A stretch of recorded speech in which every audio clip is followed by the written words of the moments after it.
ericmother@mother.com. Now let's take a look at the MACDs. Now here what I've done is I've removed the RSI. So we're going to take a look at the MACDs, and from a different view. What we are looking for here is uniform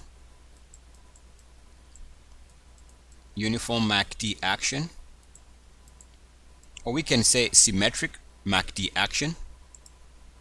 We can also say that it is symmetric action that we are looking for. Again, uniform action or symmetric action, and we're going to use the MACD, and we are using the zero line. So we want to see what happens when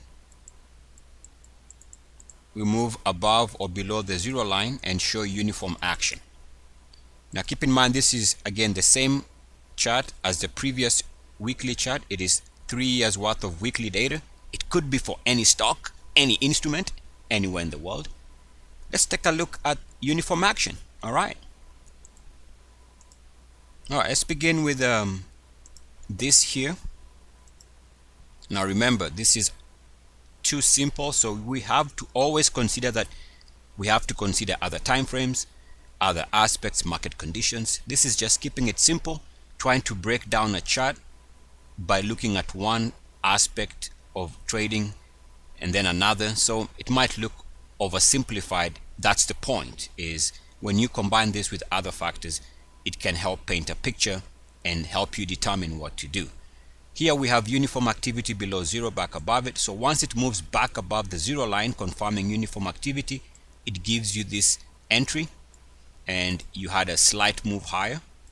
You come back, this is uniform activity below zero, back again, and that gave you another re-entry here, which is this period. And here we have now what ends up being a bigger move higher. We can actually even see that on the reverse of this, around the same time period here, we go above zero and then back below it with uniform action. So once we move below the zero line, that's a sell signal here, which led to this drop. In other words, you always want to be on the side of uniform activity. Here we can see uniform activity rejection, which is coinciding with the highs here, and of course we drop after that. Here we have perfect uniform activity below zero, no, above zero, back below it. So above zero, back below it for the highs here, which coincides with these highs. This is uniform activity, whichever way you want to slice, dice it. Once you move back below the zero line after confirming uniform activity above zero, back below it, it is for this drop here, and you go on to record fresh lows. So let me just draw that zero line. Somewhere there is a zero line of the MACD.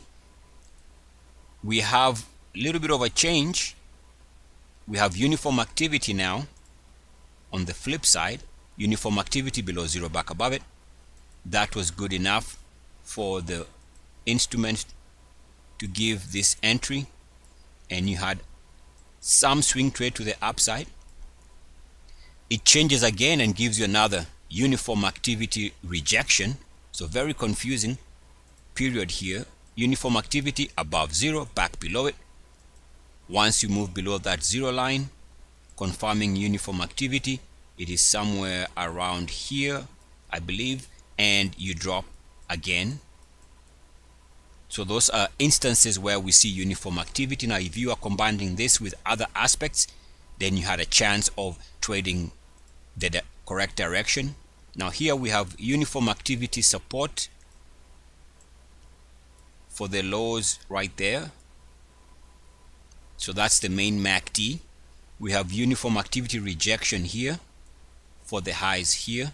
So once you move back below the zero line, which is corresponding with this movement, you could see that it was poised to go lower. So we've taken a very complex subject of the MACD and just looked for uniform action, and you can see that it gives you periods in the stock that help you lean either long or short, and just based on that simple analysis, you can see that it helps gauge which way things are moving by understanding the power of symmetrical action and uniform action around indicators. Here we're looking at the MACD. Eric Mwathe, themwathe.com. As always, good luck, peace, and blessings. E, I, C, S. Mwah.